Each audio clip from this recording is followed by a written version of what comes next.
Sejam todos bem-vindos ao canal do Ficções Humanas. Meu nome é Paulo Vinícius e hoje eu queria falar sobre Razão e Sensibilidade, que é um livro da autora Jane Austen.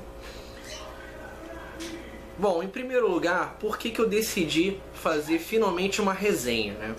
Eu disse que o blog do Ficções, ele é o canal essencial para que a gente possa publicar as resenhas de livros. Só que isso acabou esvaziando um pouco o propósito do canal. Então eu decidi fazer resenhas, sim, porém resenhas que não tenham nada a ver com aquilo que o Ficções se propõe, né? Não vou fazer nenhuma resenha de livro de ficção científica, de fantasia ou de terror. Então por esse motivo, hoje nós vamos fazer a resenha do Razão e Sensibilidade. Bom, antes de começar a resenha eu quero agradecer, né, a todos aqueles que curtiram a fanpage, curtiram o canal, compartilharam, ajudaram a divulgar. Ainda somos pequenos, né, ainda estamos nos arrumando, ainda estou tentando buscar qual é o perfil ideal de filmagem, quais são, né, aquilo que vocês querem ver dentro desse canal. Agradeço a todos. Antes também de fazer a resenha, queria fazer uma divulgação. Não estou ganhando nada com a divulgação, apenas quero mostrar um trabalho muito bacana de uma pessoa fantástica, uma pessoa assim que tem um trabalho que eu acho lindíssimo, que é a Juliana Fiorese, né? Antes de tudo, não recebi esses produtos, eu comprei-os no site da Juliana. Vou deixar o link na descrição do vídeo, né? São esses lindos marcadores. Tá? Esse aqui é um marcador da semana de 22. Essa aqui também é um marcador fazendo uma homenagem ao Eu, Robô. Lindíssimo o trabalho dela. E esse outro aqui é uma imagem da Imp, que é a protagonista do livro A Menina Submersa, da Caitlin Kiernan. Recomendo o trabalho dela, muito bacana, né? Ela é uma pessoa extremamente acessível. Sugiro que vocês entrem em contato com ela para saber mais sobre o trabalho dela, mais sobre aquilo que ela vende. Ela vende pôsteres, cartões postais, marcadores. Ela tem também um livro de ilustrações muito bacana. Então, sobre o livro propriamente dito, Razão e Sensibilidade, eu o li para o clube de leitura de Itaguaí, né? Um clube que eu passei a frequentar esse mês. Muito bacana, as pessoas fantásticas. Aliás, quem for da região, quem morar na zona oeste do Rio de Janeiro, né, bairros de Campo Grande, Santa Cruz, né, quem morar em Itaguaí, Angra dos Reis, Mangaratiba, são regiões mais próximas da gente, recomendo fortemente. Vou deixar o link da fanpage, né, do Clube da Leitura, do Clube do Livro de Itaguaí. Quem quiser entrar, tranquila. A Morgana, que é a administradora, né, do canal do Facebook, ela é uma pessoa muito acessível também. Recomendo também vocês entrarem no blog do Clube do Livro. Também ela ela faz várias matérias, inclusive ela fez sobre o livro da Jane Austen. E aí, o que falar a respeito, né? Jane Austen, para quem não conhece, é uma autora do século XIX. Né? Ela é famosa por ser, muitos a consideram como a mãe dos romances de época, né? Aquela que ela inovou de certa forma nos romances de época ao mostrar um pouco da sociedade inglesa, né, nos seus romances. Alguns dos mais famosos são Orgulho e Preconceito, Razão e Sensibilidade, e o outro é o Persuasão. São os mais famosos, mas existem outros. Quem procurar na internet a respeito vai ver que ela tem, se não me engano, ela tem 6 romances longos, se não me engano. E Razão e Sensibilidade é um desses. É o primeiro conto dela. Ela escreveu logo quando ela iniciou sua carreira como escritora. E a história, ela nada mais é do que uma crítica social àquela sociedade de costumes da Inglaterra do século XIX.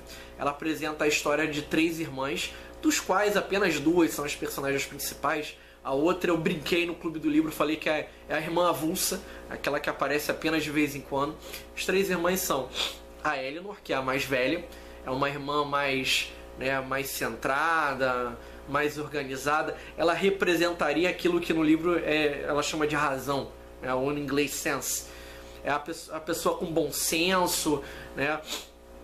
E a irmã do meio é a Marianne, que alguns acham que é a protagonista do livro, a protagonista propriamente dita. Não acho, vou explicar logo por quê. A Marianne é a personagem mais romântica, é a personagem mais apaixonada, é aquela que busca encontrar o homem de sua vida, que busca, né, aquele homem por quem ela vai suspirar. Então, como é que é a história?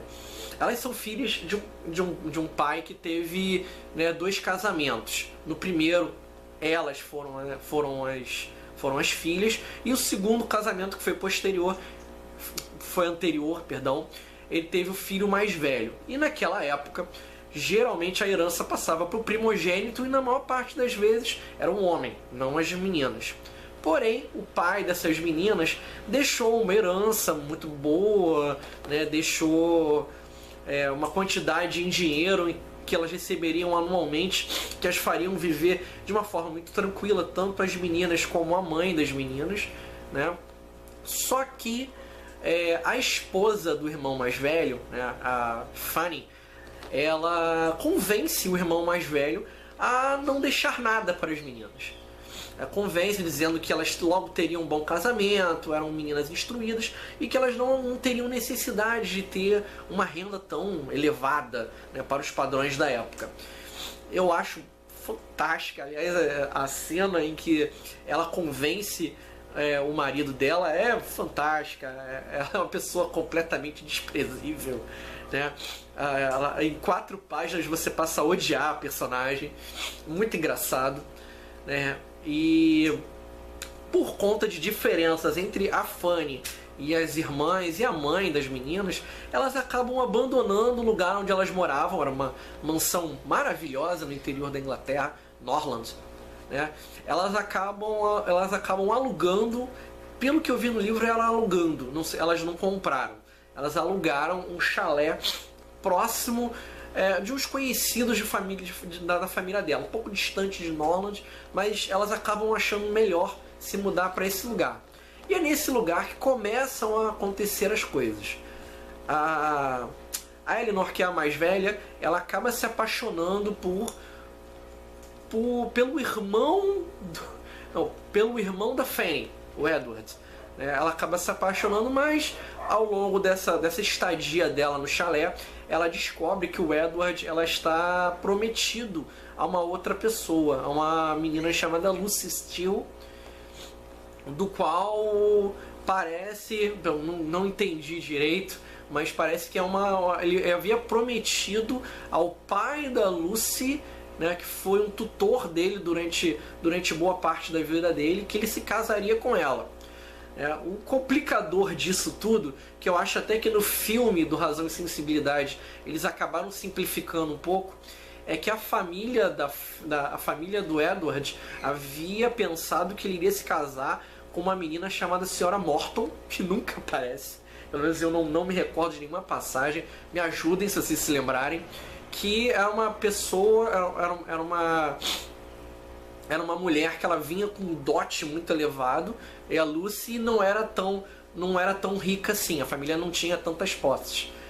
E aí a Eleanor acaba fazendo amizade com a Lucy, e elas acabam trocando confidências, e a Eleanor tendo que fechar os seus sentimentos para poder manter a boa educação, a ética, né?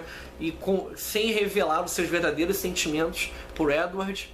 Enquanto isso, Marianne conhece um homem chamado Willoughby, um homem fantástico, o ideal do príncipe encantado. A cena em que eles se conhecem é aquele estereótipo do príncipe encantado. Ela estava passeando no campo com sua irmã mais nova, quando ao subir correndo uma colina, ela torce o tornozelo e aí aparece Willoughby iluminado pela luz do sol, o vento batendo em seu cabelo, o cão de caça, né, com um cão de caça ao lado, e aí ele corre para ajudá-la, pega nos braços e a leva para casa, típico de romance de época, né? E E aí que eu acho interessante a quebra que a Jane Austen faz. Esse seria o ideal do casamento perfeito, porque Willoughby e Marianne têm muitas coisas em comum, gostam das mesmas músicas, apreciam os mesmos autores de literatura, né? Têm os mesmos hábitos, têm os mesmos hobbies, gostam de olhar para o céu. Eu achei fantástico. E a Jane Austen quebra isso ao mostrar que o Willoughby ele não é o homem perfeito. É mostrar que ele é um golpista, na verdade. Né? Quando elas vão visitar alguns conhecidos na capital Londres, Marianne fica conhecendo do verdadeiro caráter de Willoughby. E aqui eu vou parar um pouco, não quero contar mais da história.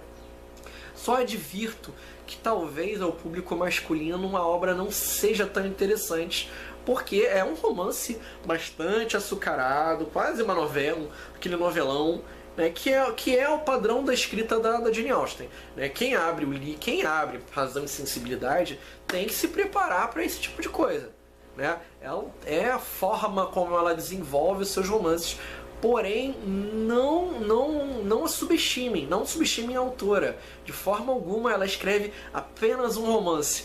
Dentro de Razão e Sensibilidade estão diversas críticas à sociedade inglesa, da sociedade inglesa vitoriana do século XIX. Por exemplo, a mulher que ela se prepara durante toda a vida para poder se dedicar ao homem, né? Aprende a bordar, aprende a tocar piano, aprende latim, aprende a se comportar em público.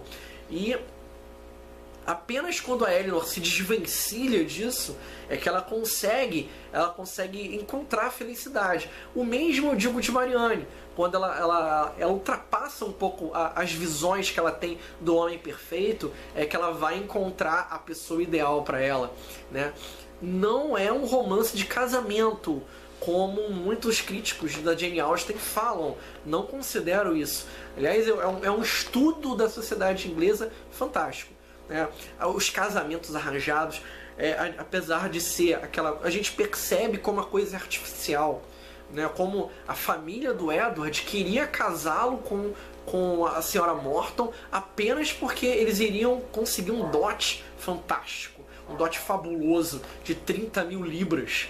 Né? A gente percebe a artificialidade um pouquinho da crítica que a autora faz. Apesar de que aqui não é ainda tão forte quanto em outras obras mais famosas, como Orgulho e Preconceito. Orgulho e Preconceito é excelente para se discutir esse tipo de questão. Considero a leitura muito boa, não faz muito meu tipo, porém eu tenho que ressaltar a qualidade da pena da autora, que em nenhum momento eu tive dificuldade para terminar de ler a obra. Tá? Eu li em 5 dias, eu ficava ávido por continuar a ler a obra. Eu ficava ávido para saber o que ia acontecer a seguir.